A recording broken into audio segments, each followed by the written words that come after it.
так, чтобы ничто в их проекте не препятствовало Западному Иерусалиму закончить кровавую зачистку юга сектора Газа. Чего, собственно, и добивается Вашингтон.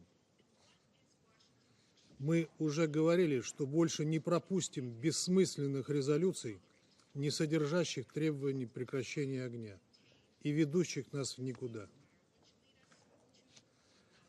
Этот проект не должен пройти большинством, голосами большинства членов Совета, чтобы послать сигнал о неприемлемости даже не паллиативных, а лукавых конструкций Вашингтона. Для нас будет крайне странным увидеть, если те члены Совета, а их большинство, которые понимают это и убеждали нас в дефектности американского проекта, сейчас поднимут руку в его пользу.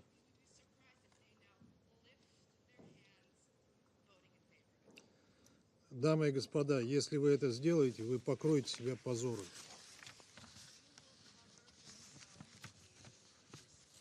Задумайтесь еще раз, как вы будете выглядеть в глазах населения Ближнего Востока, своих собственных стран, если поддержите это лицемерное начинание, призванное дезориентировать международное сообщество и, по сути, подорвать авторитет Совета, сделав так, чтобы он гарантированно не мог повлиять на ситуацию на Земле, не смог повлиять на ситуацию на Земле и не мешался под ногами у Белого дома.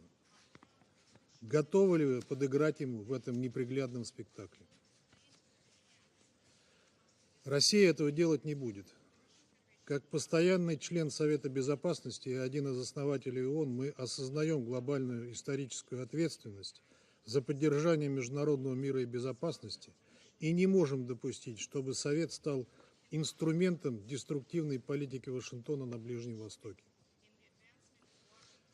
Если бы эта резолюция была принята, это бы окончательно закрыло дискуссию по необходимости прекращения огня в Газе, развязала бы руки Израилю и приговорила бы Газу и все ее населению к уничтожению или изгнанию.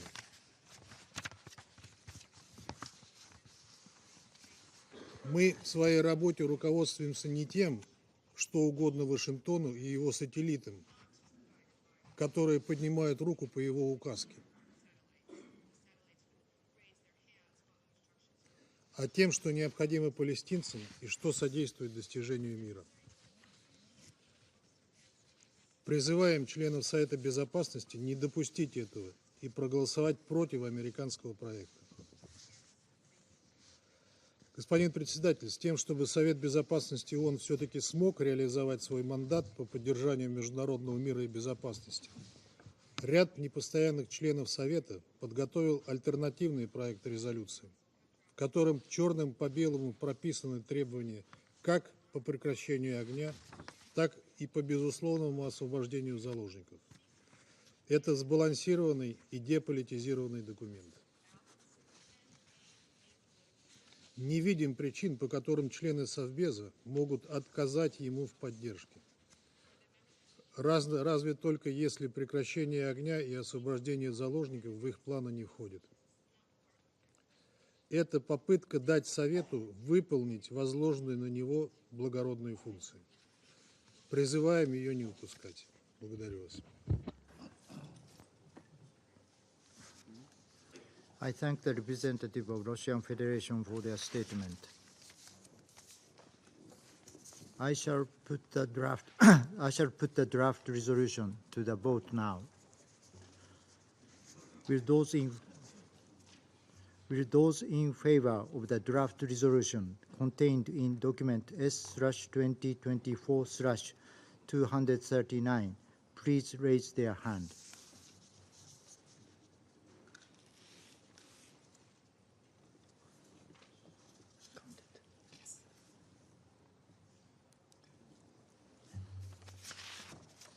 Those against.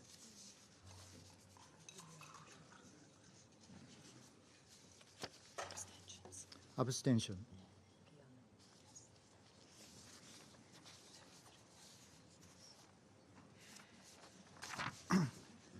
The result of the voting is as follows: 11 votes in favor, 3 votes against, 1 abstention.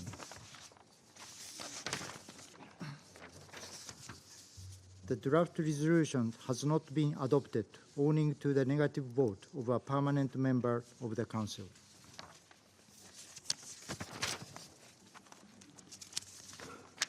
I now give the floor to those members of the Council who wish to make statements after the vote. I give the floor to the representative of the United States. Thank you again, Mr. President. Colleagues, today the United States put forward a resolution in good faith after consulting with all Council members and after multiple rounds of edits. The vast majority of this Council voted in favor of this resolution. But unfortunately, Russia and China decided to exercise its veto. And now, Russia and China will give you all sorts of explanations for its obstruction. But whether or not it will admit it, there are 2 deeply, deeply cynical reasons behind its votes. First, Russia and China still could not bring itself to condemn Hamas's terrorist attacks on October 7th. Can we just pause on that for a moment? Russia and China refuses to condemn Hamas for burning people alive, for gunning down innocent civilians at a concert, for raping women and girls, for taking hundreds of people hostage. This was the deadliest single attack on Jews since the Holocaust. And a permanent member of this Council can't even condemn it. I'm sorry, it's really outrageous, and it's below the dignity of this body. The second reason behind this veto is not just cynical, it's also petty. Russia and China simply did not want to vote for a resolution that was penned by the United States because it would rather see us fail than to see this Council succeed. Even after inclusive consultations over weeks and weeks, even after negotiations and edits produced a draft that received overwhelming Council support. And as you saw today, nearly every Council member voted to put the full weight of this body behind the diplomatic efforts to secure an immediate and sustained ceasefire as part of a deal that leads to the release of all hostages that will allow much more humanitarian aid to get into Gaza. But once again, Russia put politics over progress.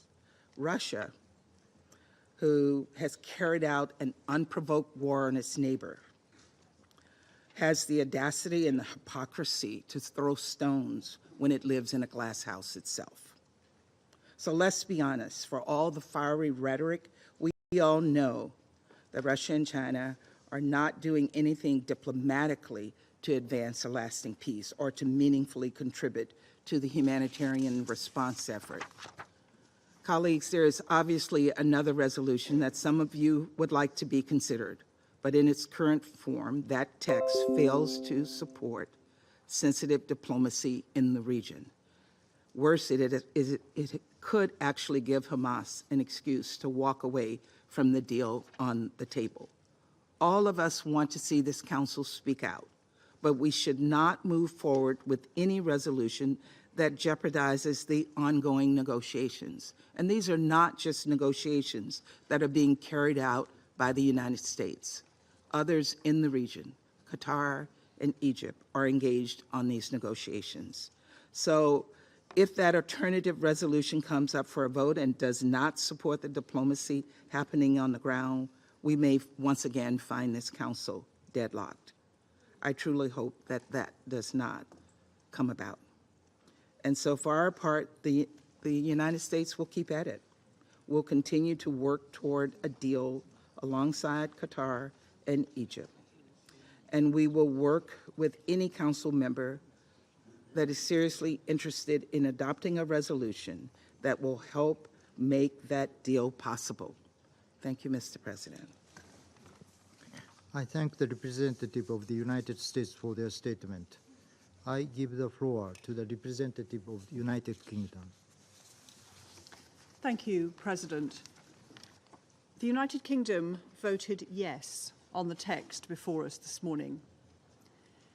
We voted yes on the need for an immediate and sustained ceasefire to protect civilians, allow humanitarian aid in, and alleviate suffering. We voted yes on the call for an international humanitarian law to be upheld, for the release of hostages, to reject forced displacement, and to urge against a ground offensive into Rafah.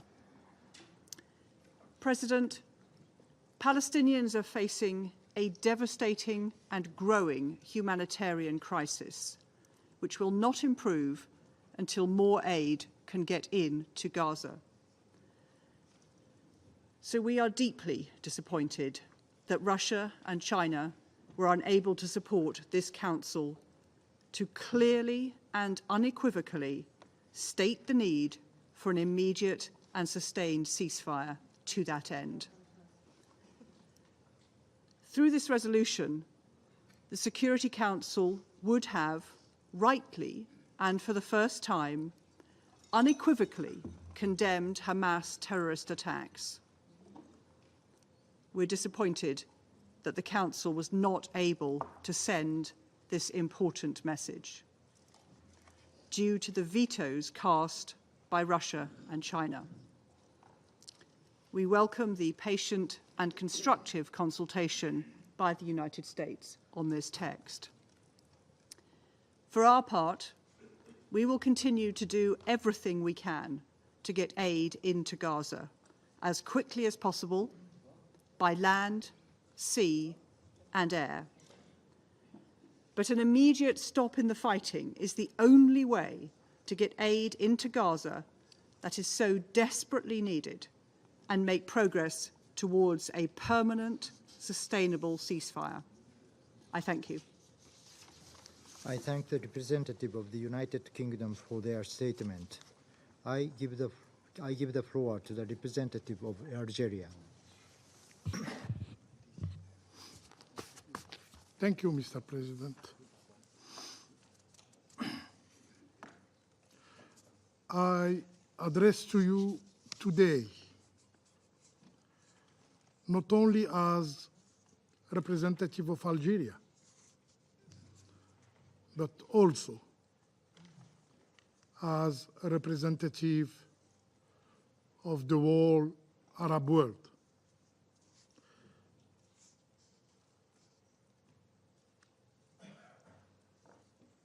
Witnessing the unfolding tragedy in Palestine, our region is devastated by the violence inflicted upon the Palestinian people. Live scenes of destruction and killing, inflicting profound suffering, are not bearable anymore. Since the beginning of the aggression against the Palestinian people, the Arab group have consistently called to put an end to this carnage. Only by ceasing hostilities we can alleviate the immense suffering and ensure that large-scale humanitarian assistance reaches those in need.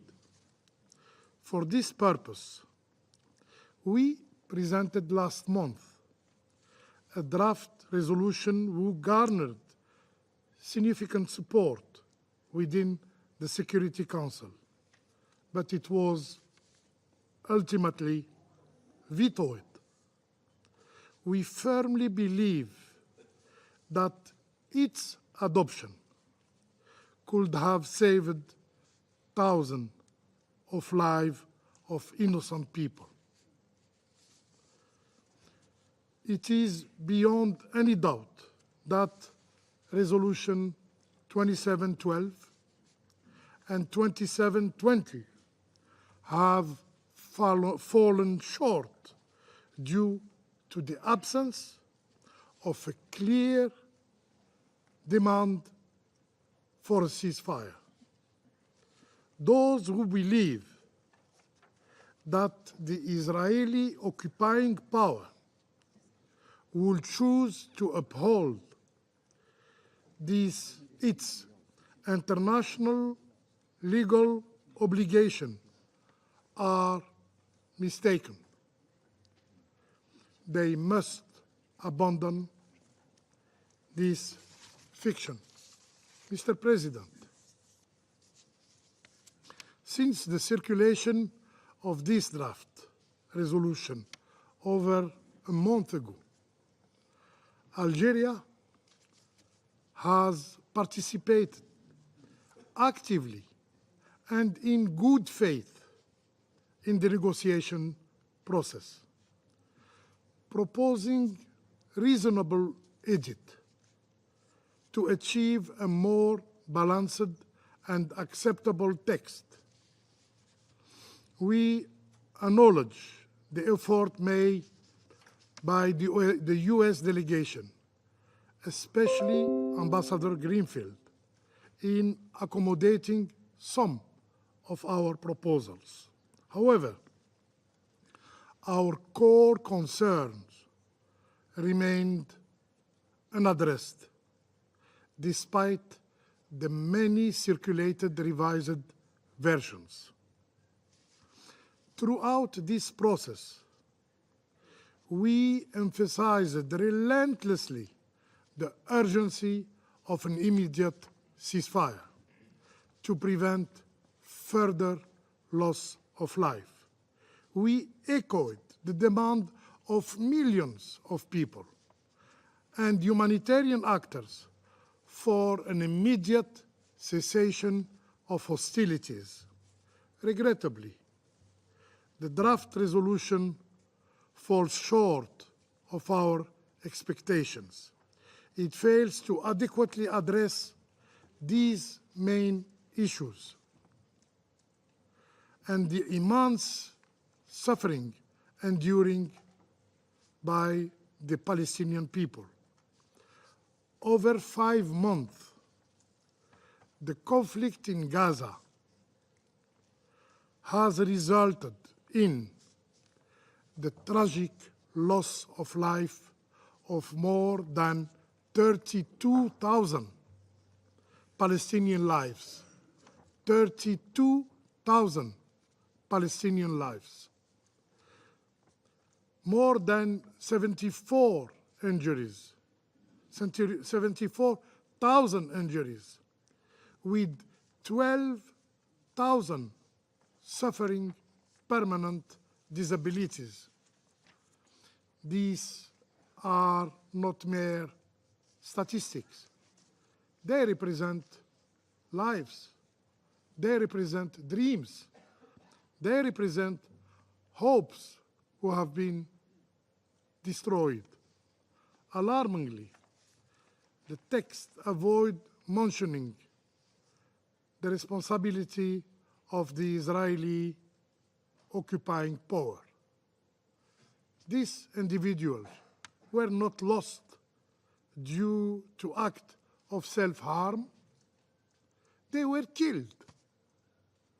Their perpetrators must be held accountable. For us, in the Arab world, in the Islamic nation, in the whole world, Palestinians' lives undeniably matter. Mr. President, the text presented today does not convey a clear message of peace. It tacitly allows for continuing civilian casualties and lack clear safeguard to prevent further escalation. It is a laissez-passer to continuing killing the Palestinian civilian. The emphasis on measures I quote, on measures to reduce civilian harm from ongoing and future operation implies a license for continuing bloodshed. In this context, we are particularly concerned about a potential military operation in Rafah. Such a military operation would have devastating consequences. Algeria, along with other regional countries, has actively pursued reconciliation between Palestinian factions because we trust that a united Palestine is essential for its future and the future of the peace process. We believe that specific provision within the draft resolution jeopardize the future of the Palestinian state and hinder ongoing reconciliation efforts. Building a Palestinian state requires the collective effort of all its citizens.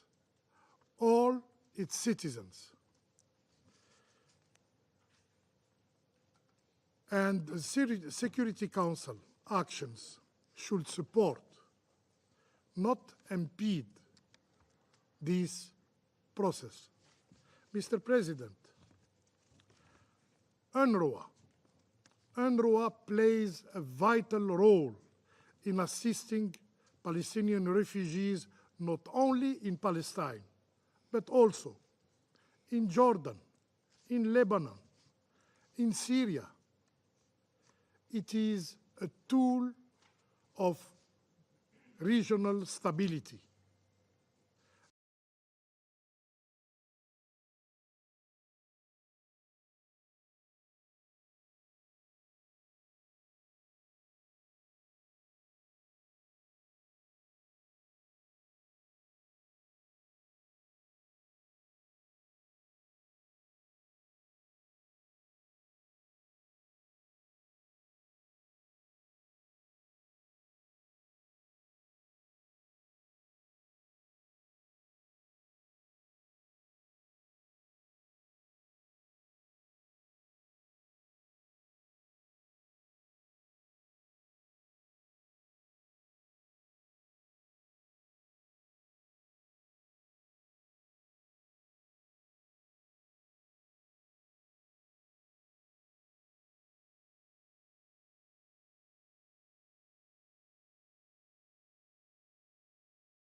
en faveur d'un règlement du conflit israélo-palestinien. Elle rappelle que seule la solution des deux États est à même de répondre aux besoins de sécurité d'Israël ainsi qu'aux aspirations légitimes des Palestiniens à un État. Il est du devoir de ce Conseil de le rappeler et c'est pourquoi la France prendra ses responsabilités et va proposer une initiative au Conseil de sécurité. Je vous remercie. I thank the representative of France for their statement. I give the floor to the representative of Republic of Korea. Thank you, Mr. President. The Republic of Korea voted in favor of the draft resolution proposed by the U.S., as this includes positive elements that can plant the seeds for more sustainable peace in Palestine and Israel, including support for the ongoing negotiations to achieve the release of hostages and an immediate ceasefire.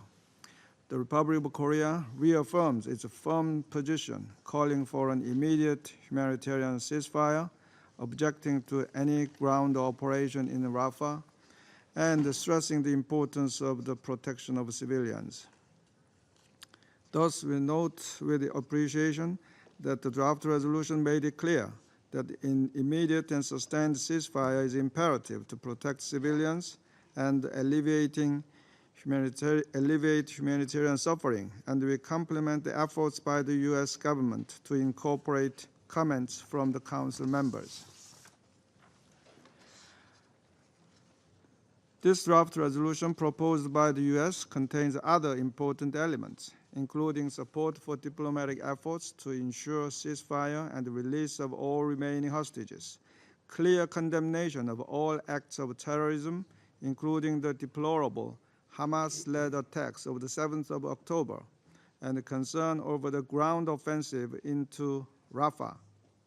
It also demands all parties to enable the full, immediate, safe, sustained, and unhindered delivery of humanitarian assistance to the civilian population throughout Gaza.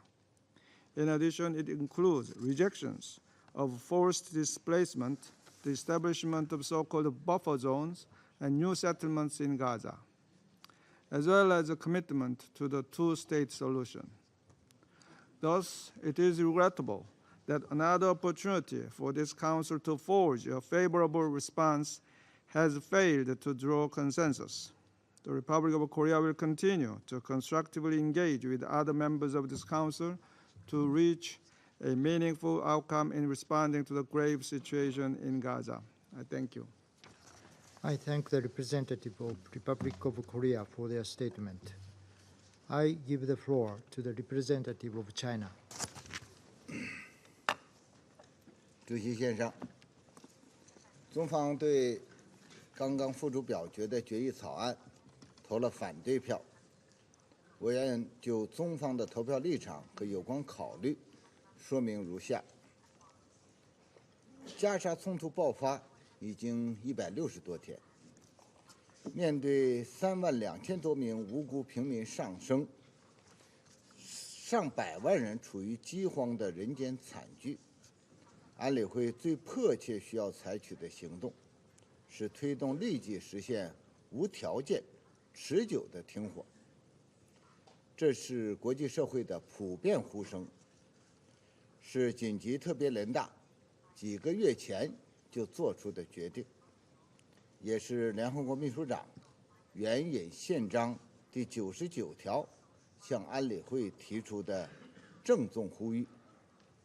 安理会在这方面已经拖得太久，浪费了太多时间。我们都记得，美国在2月20日否决安理会常任理事国集体磋商形成的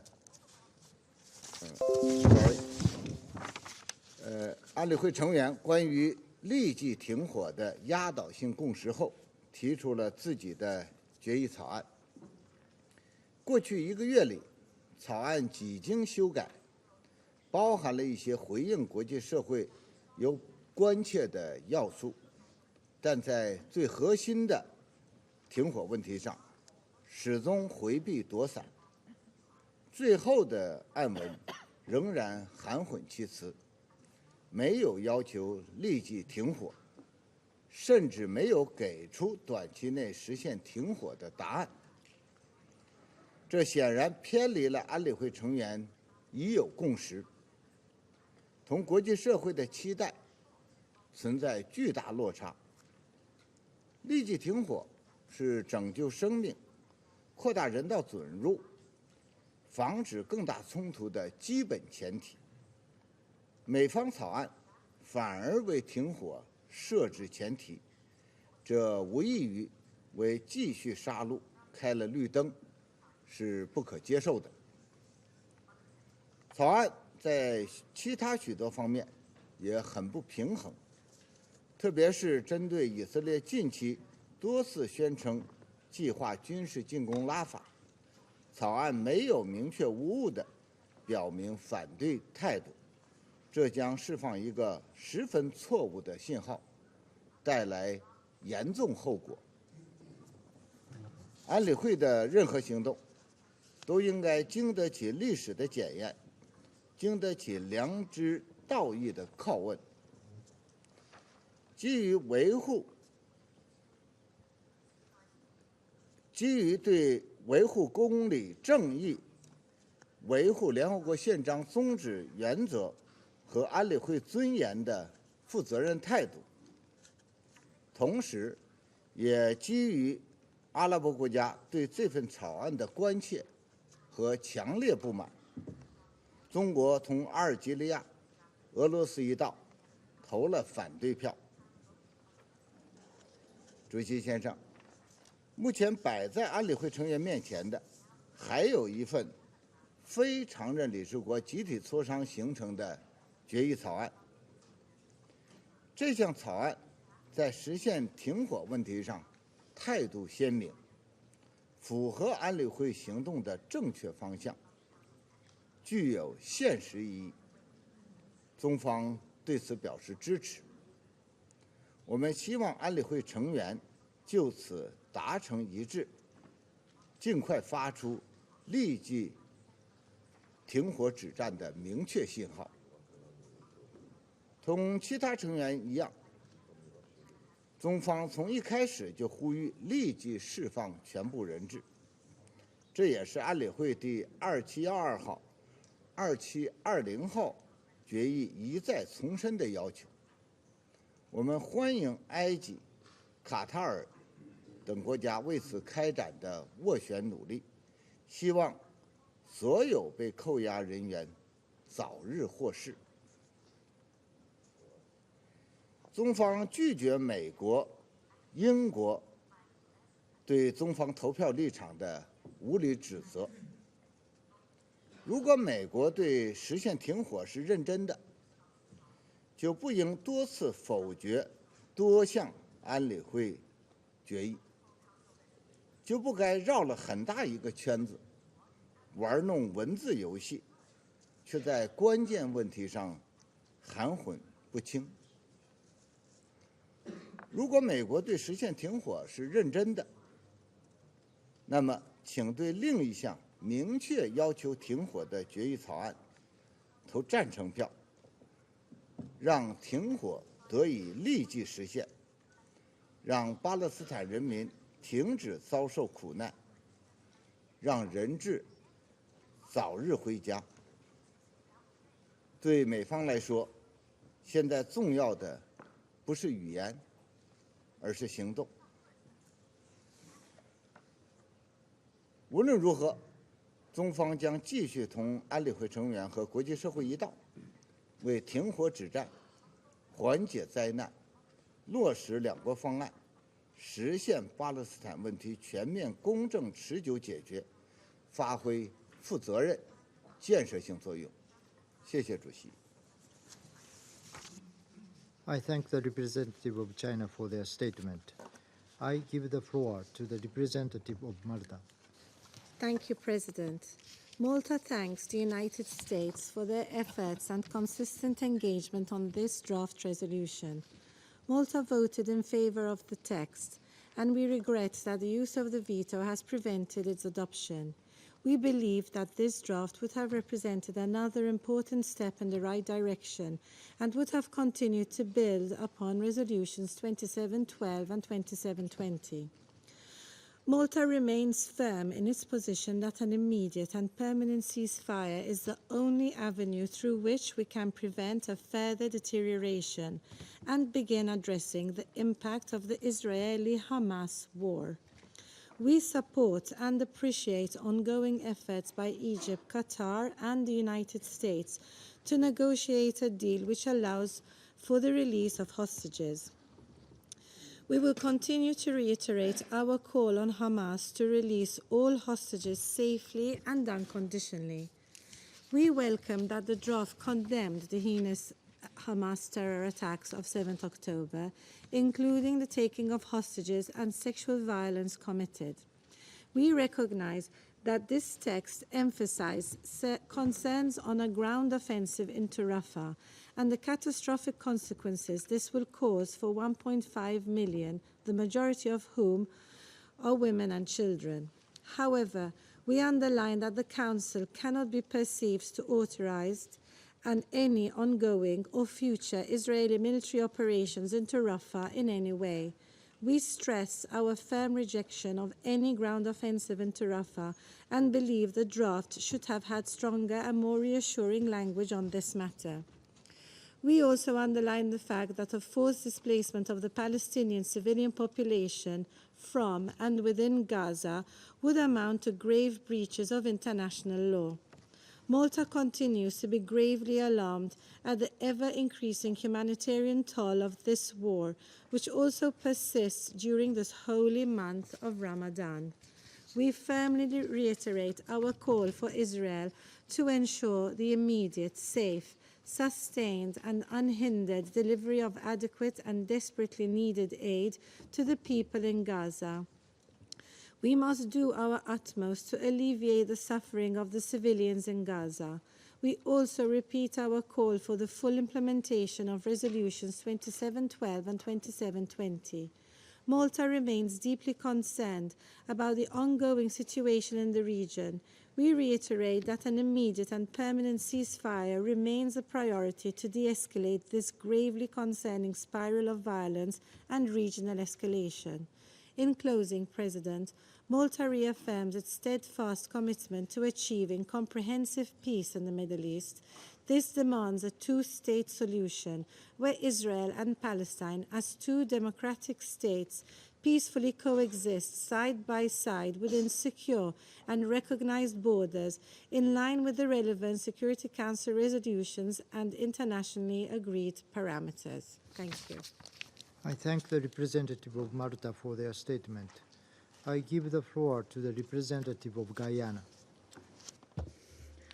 Thank you, Mr. President. After 5 months of war in Gaza and the horrific attacks of 7th October 2023, this Council has still not been able to adopt a text that addresses all the dimensions of the conflict in a manner that impacts the situation on the ground and upholds the rule of law. While Guyana welcomed the U.S. initiative to develop a draft resolution and the transparency with which the negotiations were conducted, we are of the view that given the length of time spent on those negotiations and certain positions consistently expressed by several delegations, the draft could have better reflected the broad-based feedback. Mr. President, dear colleagues, Guyana abstained on this draft resolution for a number of reasons, which I will elaborate. First, contrary to some media and other reports, this resolution does not call for an immediate ceasefire. Instead, we note that it, and I quote, determines the imperative for a ceasefire, end of quote, and calls for support for diplomatic efforts that are ongoing outside of the UN. While those efforts must be commended, given the responsibility and mandate of this Council, Guyana could not support a resolution that does not unequivocally call for an immediate ceasefire. Nearly 32,000 persons have been killed in Gaza since 7th October, the majority of whom are women and children. more than 74,000 have been maimed. Initial UN assessments have concluded that it would take years to clear 23 million tons of rubble and unexploded weapons scattered across Gaza. The latest IPC report projects famine between now and May 2024. In summary, this man-made disaster cannot be halted without an immediate ceasefire, and it is this Council's responsibility to unequivocally demand one, even as it acknowledged the efforts of Qatar, Egypt, and the United States. Second, the demand for a ceasefire should not be linked to or conditioned on the release of hostages. The taking of hostages is strictly prohibited under international law, and their release must be unconditional. Guyana reiterates its call for the immediate and unconditional release of all hostages. Two wrongs cannot make a right, and the Palestinian people should not be collectively punished and themselves held hostage for the crime of others. Third, in our view, this text lacked attribution in a number of key areas. While the draft includes the condemnation of Hamas for the October 7th attacks and demands they immediately grant humanitarian access to the hostages, and rightfully so, there is no attribution or demands to the Israeli authorities for what is taking place in Gaza. For example, who is responsible for 1.5 Palestinians taking refuge in Rafah, and who has announced a planned military ground offensive there? To whom is the demand for compliance with obligations under international law regarding the protection of civilians and civilian objects, humanitarian access, and the protection of humanitarian relief and medical personnel, their assets and infrastructure applicable? Who has erected and maintained the existing barriers to the provision of humanitarian assistance at scale? Who is responsible for the forcible displacement of the civilian population in Gaza? Who is preventing the use of all available routes to and throughout the entire Gaza Strip? Who does not respect the confliction and notification mechanisms? We know the answers to these questions. We have heard briefer after briefer, both from the UN system and civil society, describe the situation on the ground, explaining where the problems are and who is responsible for creating these problems. Why then were the relevant demands in the resolution not clearly addressed to the occupying power? Not even once was this done. Indeed, if one were to read this resolution without background knowledge, it would be difficult to ascertain which party in this conflict is committing the atrocities in Gaza, atrocities which necessitated this draft resolution being put forward. In a resolution of 41 paragraphs, 2,036 words, the occupying power is mentioned once in the penultimate paragraph. Fourth, preambular paragraph 7 was of particular concern to Guyana. This council is the organ with the charter responsibility for addressing threats to peace, breaches of the peace, and acts of aggression. How can we endorse the idea of, and I quote, ongoing and future operations, end of quote, in Gaza, as long as measures are taken to, and I quote again, reduce significantly civilian harm, end of quote. This idea was rejected by several delegations during the course of the negotiations. In Guyana's view, this is in direct contravention of the Council's responsibility. It would set a dangerous precedent and make the Council complicit in the atrocities being committed in Gaza now and in the future. Fifth and final, we took note of the 4 paragraphs treating with the mandate of the Senior Humanitarian and Reconstruction Coordinator for Gaza. While we applaud the coordinator's efforts, we are of the view that the scale of efforts that would be required in Gaza after the war would warrant a keen role for UNRWA, given its decades of experience in the Strip and its capacity vis-à-vis other agencies operating there. This Council has heard many times of the indispensability of UNRWA. It is the lifeline for Palestinians. We were, therefore, disappointed that the only mention of UNRWA in the draft pertained to the investigations into the allegations against a small number of its staff. Guyana, supported by several delegations, had requested an affirmation of UNRWA's important mandate in the text, but this was not taken on board. Mr. President, dear colleagues, this Council still has an opportunity to take action to end the suffering of all parties. Civilians in Gaza need a respite. Palestinians need a respite. Israelis need a respite. Both need a respite from this continuous cycle of violence and pain. That is the real window of opportunity, the strong desire by the people of Palestine and Israel for peace. Guyana is prepared to work with other Council members to respond to their needs and legitimate aspirations, including, very important, the two-state solution. This must not be postponed. I thank you. I thank the representative of Guyana for their statement. I give the floor to the representative of Slovenia. Thank you very much, Mr. President.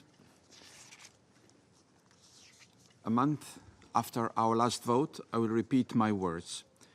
We voted for the resolution because the killing and starving of civilians in Gaza must stop, and the suffering of hostages and their families must end. We voted in favor of the resolution because we believe it is imperative for the Security Council to send a clear message that the situation in Gaza is unacceptable. We deeply regret the use of the veto by the Russian Federation and China. We thank the United States for their efforts on this draft resolution. The draft offered the Council an opportunity to follow up on several harrowing briefings that we have received in the last month.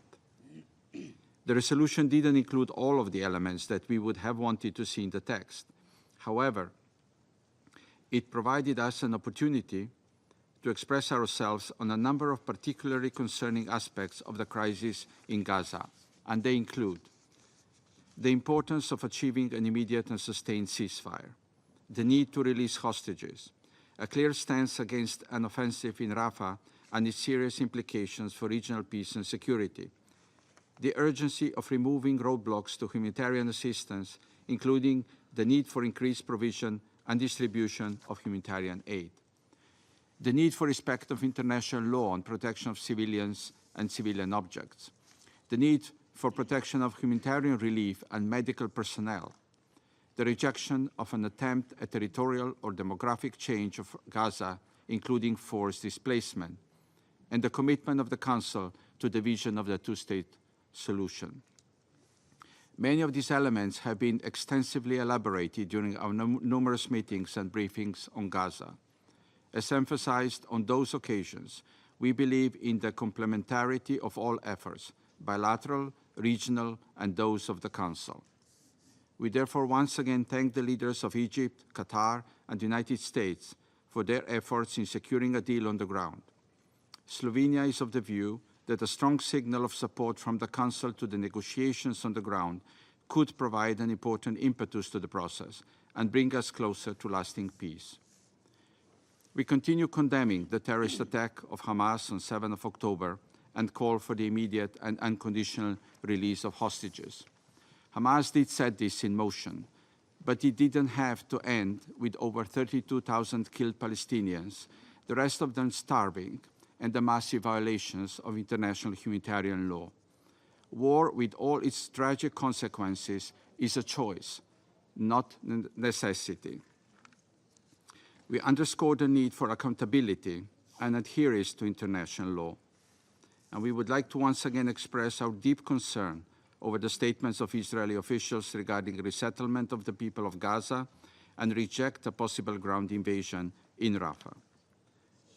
We regret the Council was once again unable to send a clear signal on the need for this conflict to end, in order to then continue its work on the political solution and the vision of the two-state solution. We reiterate our call for full respect of international law, including international humanitarian law and human rights law, of the provisional measures of the International Court of Justice and resolutions 2712 and 2720. The Council needs to demonstrate leadership in pursuit of peace. Slovenia will continue its engagement with all Council members to find a united voice from the Council. For Slovenian Palestinian lives matter. For us, Israeli lives matter. This conflict must end. Thank you. I thank the representative of Slovenia for their statement. I give the floor to the representative of Switzerland. Merci, Monsieur le Président. La Suisse a voté en faveur du projet de résolution présenté par les États-Unis d'Amérique et regrette qu'il n'ait pas été adopté en raison du veto de 2 membres permanents du Conseil de sécurité. À la lumière de la souffrance intolérable sur le terrain, il aurait été nécessaire que le Conseil parvienne à un résultat tangible et envoie un signal de capacité d'action et d'union claire en faveur de la protection des civils. L'ensemble des membres du Conseil ont contribué aux nombreuses consultations du texte mis aux voix aujourd'hui et je remercie les États-Unis de leurs efforts. Jusqu'en dernier ressort, pourtant, la Suisse a plaidé pour rapprocher son contenu de la demande claire et concrète formulée à maintes reprises par une très grande majorité des membres de ce Conseil de mettre en place un cessez-le-feu humanitaire immédiat et sans aucune précondition. Il est grand temps qu'une demande sans équivoque de cessez-le-feu humanitaire immédiat fasse l'objet d'un consensus au sein de ce Conseil. Au vu de la situation humanitaire catastrophique dans laquelle les civils se trouvent à Gaza, à commencer par les enfants et les centaines de milliers de déplacés en proie au bombardement, au risque de famine et d'épidémie, un tel cessez-le-feu demeure une étape prioritaire et urgentissime. La fourniture d'aide humanitaire, dont l'ensemble de la population de Gaza a aujourd'hui besoin, doit pouvoir se réaliser de manière rapide, sûre et sans entrave. Nous notons que le texte américain n'appelle pas explicitement à la libération immédiate et inconditionnelle des otages, demande qu'une grande majorité des membres du Conseil, dont la Suisse, n'a cessé de formuler depuis les actes de terreur perpétrés par le Hamas le 7 octobre dernier. La Suisse salue en revanche la condamnation de ces actes dans le texte. Enfin, la Suisse reste très préoccupée par les conséquences humanitaires des hostilités actuelles. Une large offensive militaire à Rafah aggraverait encore notablement la situation déjà catastrophique de la population civile et établirait un nouvel obstacle majeur à l'acheminement de l'aide humanitaire. Une telle perspective est inacceptable et ne saurait être adoubée par ce Conseil. Aussi, l'échec d'aujourd'hui ne doit en aucun cas être interprété comme un signal lancé aux partis pour poursuivre les hostilités. Pour cette raison, la Suisse reste engagée, y compris avec les membres élus du Conseil de sécurité, pour permettre une action rapide du Conseil. Nous encourageons et remercions aussi tous les efforts de négociation en cours menés par les États-Unis, l'Égypte et le Qatar.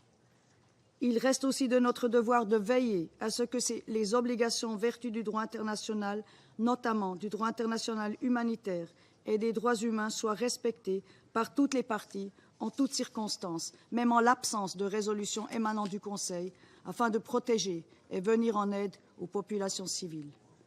La Suisse demeure engagée pour une action unifiée visant à porter fin à ce conflit et rétablir un horizon politique conformément à notre mandat de maintenir la paix et la sécurité. Je vous remercie. I thank the representative of Switzerland for their statement. I give the floor to the representative of Sierra Leone. Mr. President, today, the Security Council has considered the draft resolution presented by the United States as part of the Council's efforts to fulfill its responsibility under the Charter of the United Nations to maintain international peace and security. We acknowledge the time and effort dedicated by the United States to ensure we have a resolution that could address the current situation on the ground as it relates to the ongoing hostilities in the Gaza Strip since the attack of 7 October 2023. Despite the serious difficulties we had with some provisions of the text, Sierra Leone voted in favor of the draft resolution to demonstrate commitment to achieving a sustainable cessation of hostilities, even if incremental in approach and dependent on diplomatic negotiations outside of the United Nations.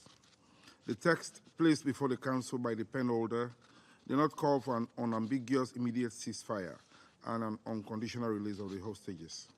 With the unfolding catastrophe tragic and massive scale of killings and human suffering in Gaza, Sierra Leone has committed to support initiatives that will lead to a ceasefire. Our vote, therefore, was informed by the need to support actions that could lead to an immediate and sustained ceasefire, alleviate human suffering, stop forced displacement of Palestinians, and allow for the delivery of essential humanitarian assistance, including medical supplies, water, food, beddings, and shelter. Our vote is also indicative of the urgent need for all hostages held by Hamas to be immediately released. With our vote, we underscore the urgent need for an expanded and unimpeded humanitarian assistance to civilians in the entire Gaza Strip, especially at this critical moment of acute food insecurity in the Gaza Strip and the imminent risk of famine.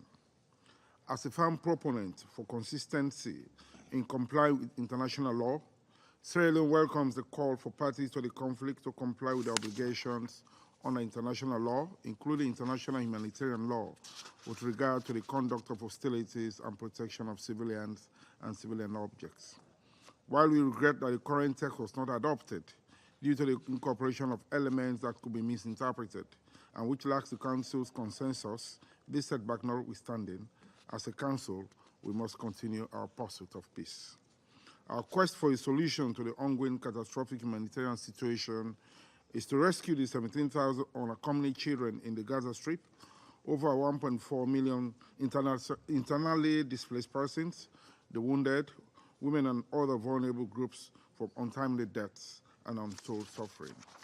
Sierra Leone will continue to recognize the key role of UNRWA and all UN humanitarian agencies in providing life-saving assistance to the civilian population and offer our support to the Senior Humanitarian and Reconstruction Coordinator for Gaza. When the guns are silent and we are at the critical point, it's our firm view that the people of Palestine should be given the liberty to determine their political status and future. We emphasize that all engagements regarding reconstruction of the Gaza Strip must be conducted in good faith and with the active participation of the Palestinians. I thank you. I thank the representative of Sierra Leone for their statement. I give the floor to the representative of Ecuador. Gracias, señor presidente. El Ecuador ha votado a favor del proyecto de resolución que acabamos de considerar, pues comparte el sentido de urgencia de que el Consejo actúe ante la catastrófica situación humanitaria de la población civil en Gaza, al borde de la hambruna y el riesgo de la expansión de la violencia a otros lugares, lo que podría acarrear también consecuencias catastróficas. Hemos votado a favor de una resolución que es el fruto de un largo proceso de negociación en el que han participado todos los miembros del Consejo. Es, sobre todo, una resolución en la que el Consejo no solo determina que es necesario un cese al fuego inmediato, sino que contiene otros elementos de gran importancia, relevancia y urgencia, incluyendo a mediano y largo plazo, con miras a lograr una paz duradera. El texto incluye además una condena explícita a los actos terroristas de Hamas y a la toma de rehenes. El Ecuador reitera la demanda de que estos rehenes sean liberados inmediato e incondicionalmente. Señor presidente, estoy seguro de que cada uno de nosotros, miembros de este Consejo, consideramos que el texto podría ser mejorado, pero también estoy completamente seguro de que no todos coincidiremos en cuál es la parte por mejorar ni en cómo hacerlo. En una situación tan compleja, un texto perfecto para todos es imposible. Señor presidente, el Consejo no debe ser arena de rivalidades geopolíticas. Debe ser un espacio para construir la reconciliación y la paz, en el marco de un mandato claramente establecido en la Carta de las Naciones Unidas. Por eso, una vez más lamento que no se respete una decisión mayoritaria del Consejo debido al uso del veto. Muchas gracias. I thank the representative of Ecuador for their statement. I shall make a statement in my capacity as the representative of Japan. Over 5 months have passed since Hamas' horrifying acts of terror took place in Israel, which has led to the unfolding of the tragedies the world has been witnessing in Gaza. At least 32,000 Palestinians have been reportedly killed by Israel in Gaza, most of them women and children. Famine is on the brink, and the looming Israeli military offensive into Rafah only threatens to deepen the humanitarian catastrophe. This should not proceed under any circumstances. Given the gravity of the situation on the ground, Japan voted in favor of this draft resolution. We deeply regret that it failed to be adopted. Japan appreciates the tireless efforts of the United States in consulting with all Council members throughout the negotiation process.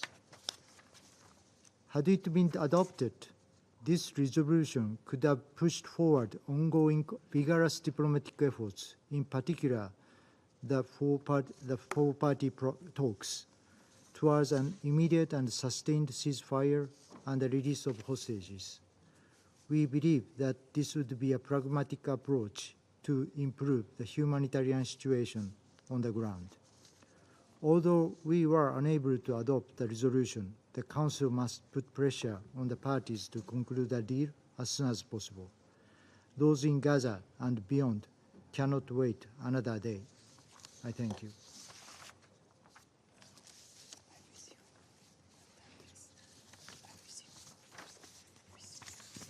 I resume my function as President of Council.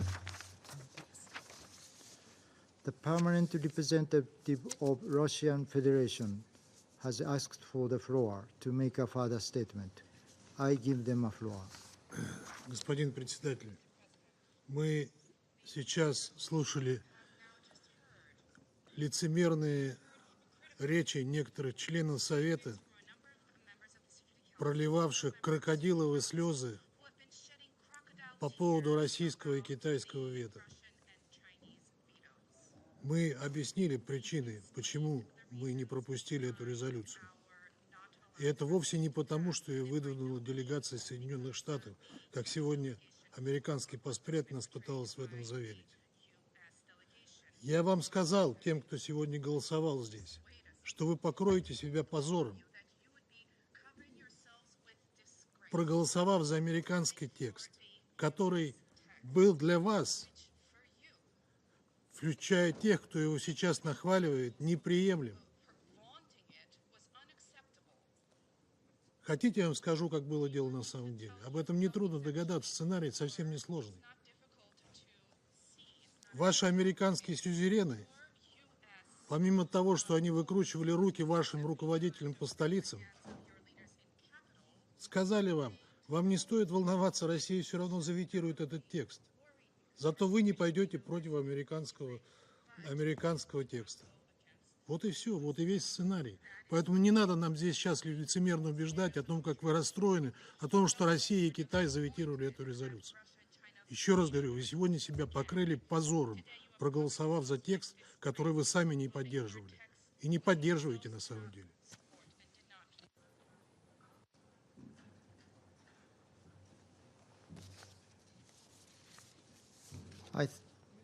I thank the representative of Russian Federation for their statement. I now give the floor to the representative of Israel.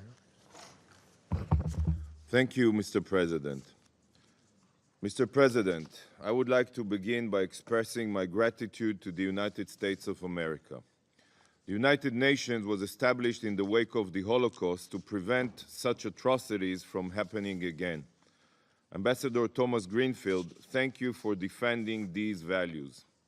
Your determination to condemn the Hamas monsters and your conviction that the release of the hostages is not something that can be postponed shows true moral clarity.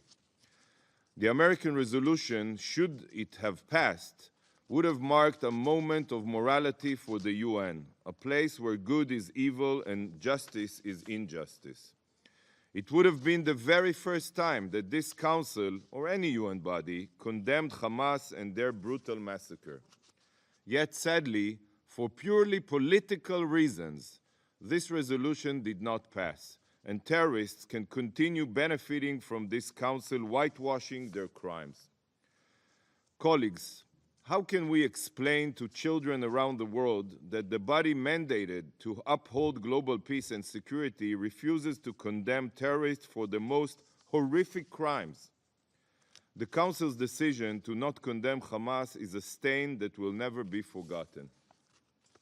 Colleagues, as Israel defends its very future against those that seek our annihilation, all UN bodies have dedicated their discussions only to the situation in Gaza and the civilian casualties. Numbers supplied by the terrorists are thrown around and quoted as if they are word of God. Yet, in essence, these numbers are merely the lies of Hamas that the UN is so quick to parrot. The time has come to put an end to this myth. Hamas knows that they cannot defeat Israel militarily.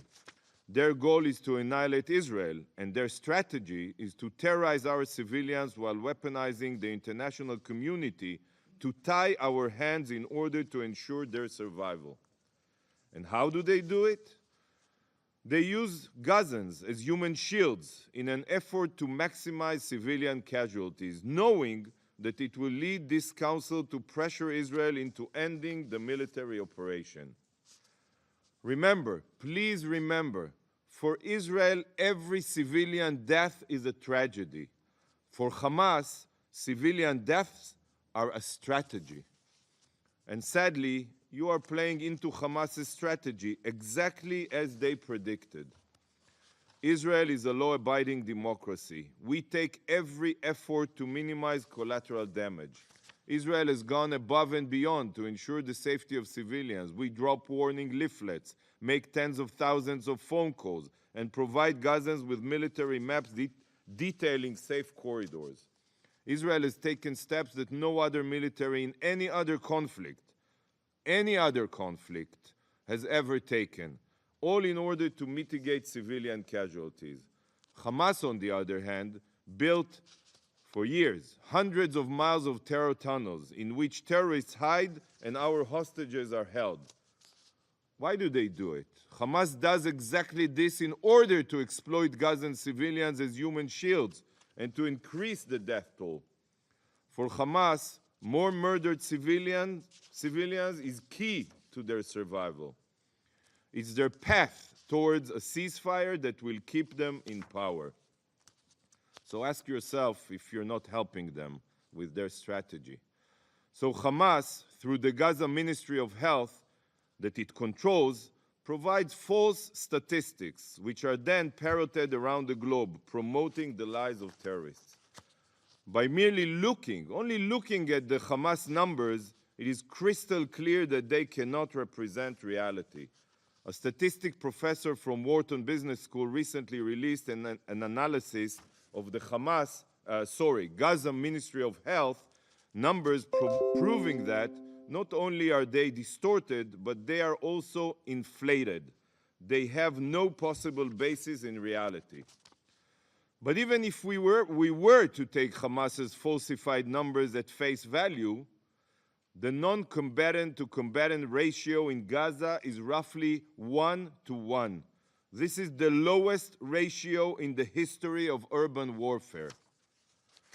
Every civilian death in Gaza, as I said, is tragic, but the only party to blame is Hamas. Yet the Security Council refused to hold Hamas accountable for deliberately putting Gazans in the line of fire. Condemn the tunnel under schools. Condemn the exploitation of hospitals for terror. Hold Hamas accountable. The same can be said about the libelous narrative of famine in Gaza. This too is Hamas propaganda which the UN has chosen to embrace. There is absolutely no limit that Israel places on humanitarian aid entering Gaza. And to date, 300,041 tons of aid on over 18,283 trucks have entered the Strip.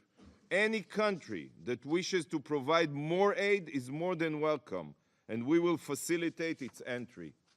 The only reason why any Gazan lacks aid is because Hamas loots it and steals much of it for themselves. As long as Hamas is in control, Gaza's economic situation will be in ruin. Colleagues, this Council has expressed its concern over an operation in Rafah. But let me be clear. There is no country that seeks to avoid an operation in Rafah more than Israel. Is it your sons and daughters that you are sending into battle? No, it is our children who are making the ultimate sacrifice in defense of their homeland. From the outset of the war, Israel's goals have been clear. Return the hostages, dismantle Hamas's terror capabilities, and ensure that Gaza no longer poses a threat to Israel. So far, Israel has succeeded in dismantling roughly 18 of Hamas's battalions, but there are 4 remaining battalions in Rafah, with around 8,000 terrorists.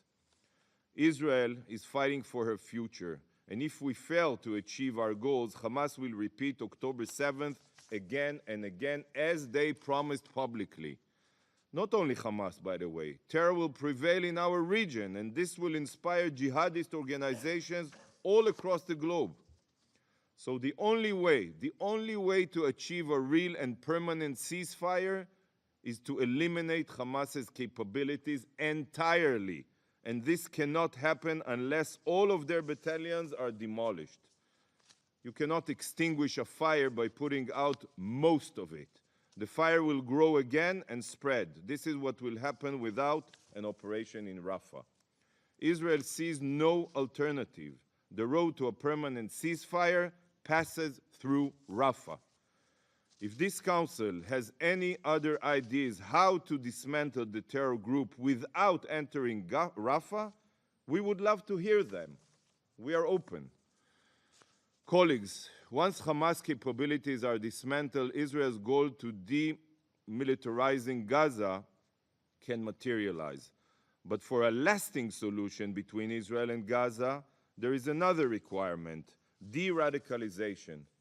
According to a recent poll by the Palestinian Center for Policy and Survey, the Palestinian Center research, 71%, I repeat, 71% of Palestinians support Hamas's October 7th massacre. It's not only a minister saying this or that, as you quote here. 71% of the Palestinian people support the massacre, and over 60% of Palestinians want to see Hamas in control of the Gaza Strip.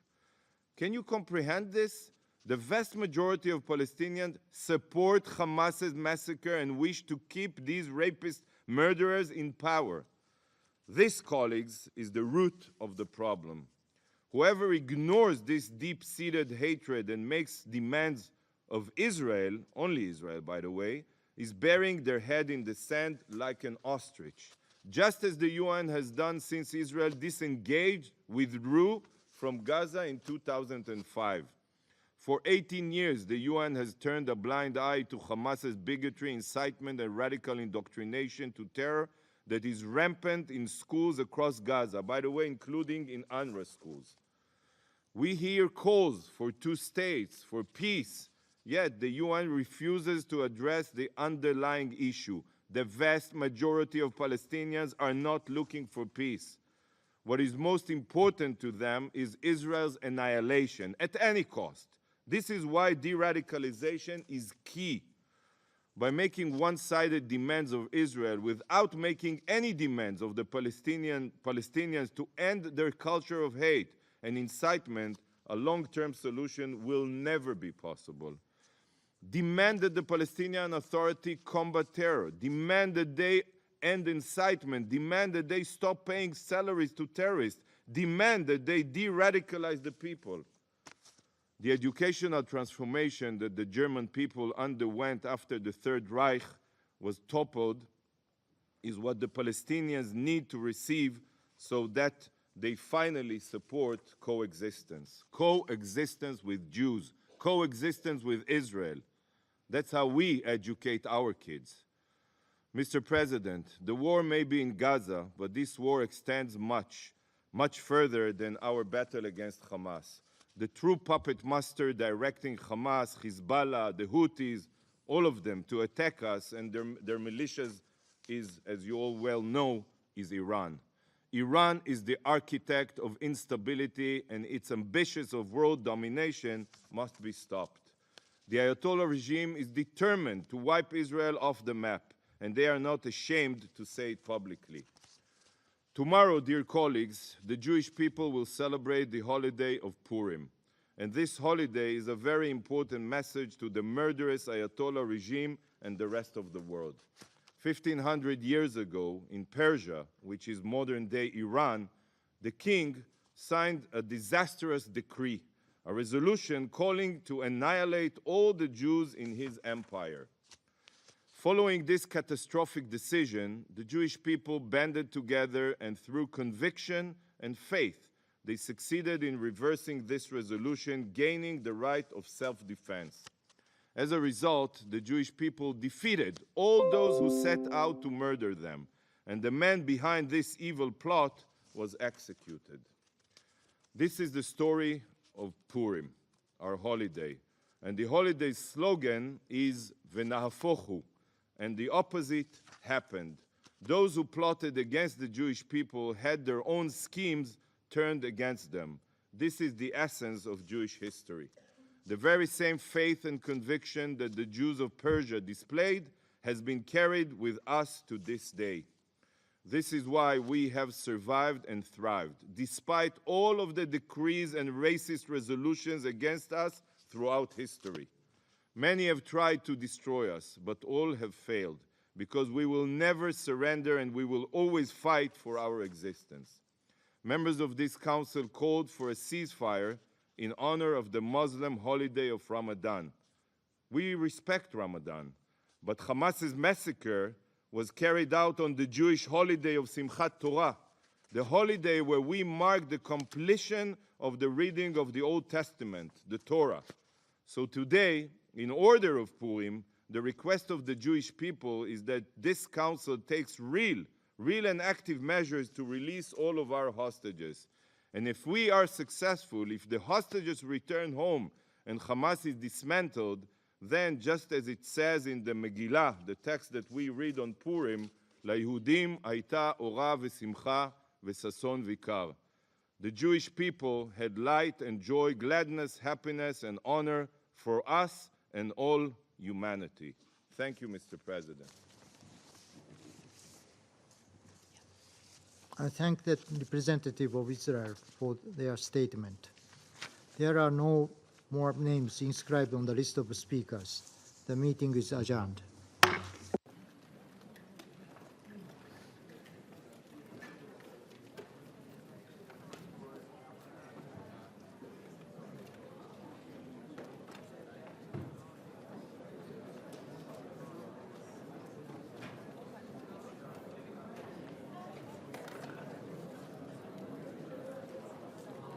الدولي لكي يبت مجلس الأمن، ونأمل بالإيجاب برفع التوصية بالموافقة على طلب دولة فلسطين الذي قدم عام 2011 إلى الأمين العام وحول إلى مجلس الأمن كي تصوت الجمعية العامة بأغلبية الثلثين على إدخال فلسطين عضواً كامل العضوية في الأمم المتحدة. هذه بعض المسائل التي نحن منهمكين فيها، وعلى ضوء الفيتو وما سيتمخض عن مجلس الأمن بالنسبة للمشروع الآخر حول وقف إطلاق نار في رمضان، سنحدد الخطوات اللاحقة. بطبيعة الحال سيكون هناك نقاشا في الجمعية العامة حول مجلس الأمن وما يتمخض من قرارات أو فشل قرارات باستعمال الفيتو، حيث سيتم مناقشة كل ذلك في الجمعية العامة، كما أن خيار استئناف الدورة الطارئة العاشرة ماثلا أمامنا. نناقش كل هذه المسائل وسنحيطكم علما أول بأول فيما سنقرر عليه. هذا السؤال الأخير.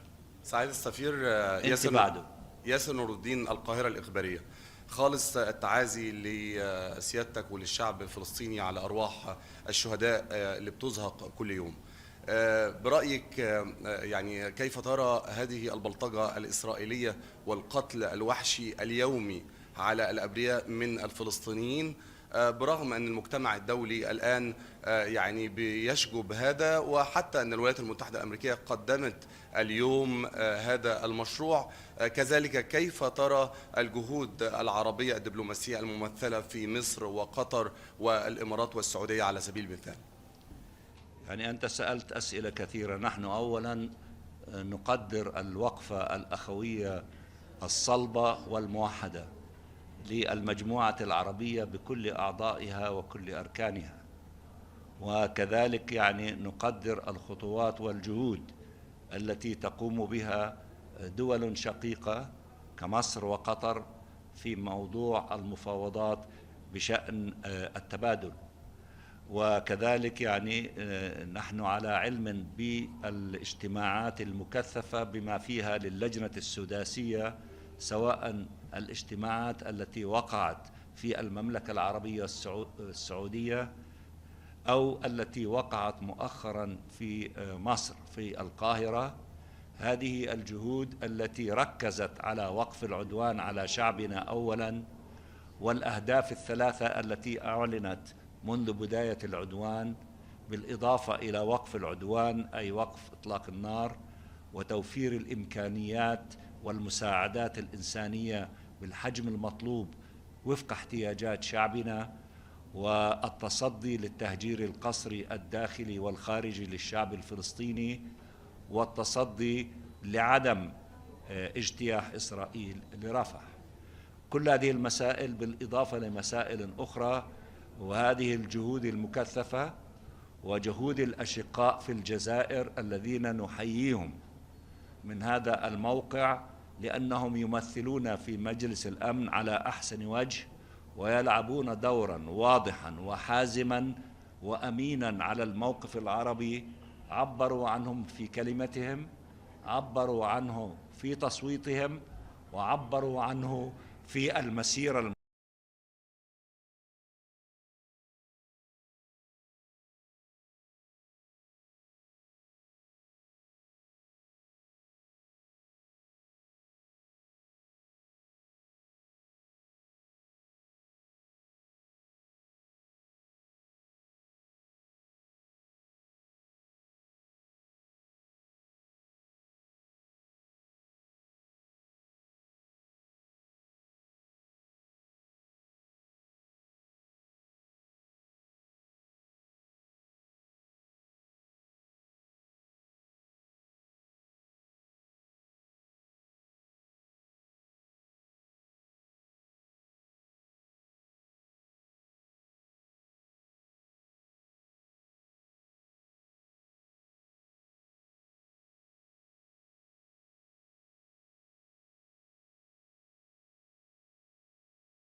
that it will be adopted. We know that it will garner somewhere between 13 to 14 votes in favor, and we hope that the other country to show sincerity about a ceasefire by not blocking it. We will find out this afternoon or the latest tomorrow morning. Concerning, the resolution that was not adopted today, actually it is not calling for a ceasefire. It expresses the urgencies of a ceasefire connected with the negotiation and the release of the hostages. So therefore, it is not a crystal clear call for a ceasefire as it is reflected in the resolution of the countries from the E10. So we need to speak about these things with clarity and not to add a spin to them. Now, with regard to UN agencies, including doctors and others, all of them, led by the Secretary General, have been calling for a long time for an immediate humanitarian ceasefire. Unfortunately, the Security Council is not listening to them and is not implementing their desire and their call of a humanitarian ceasefire. We are listening to them. We appreciate what they're doing, and we support their call, and we hope that the Security Council would listen as well. Thank you very much.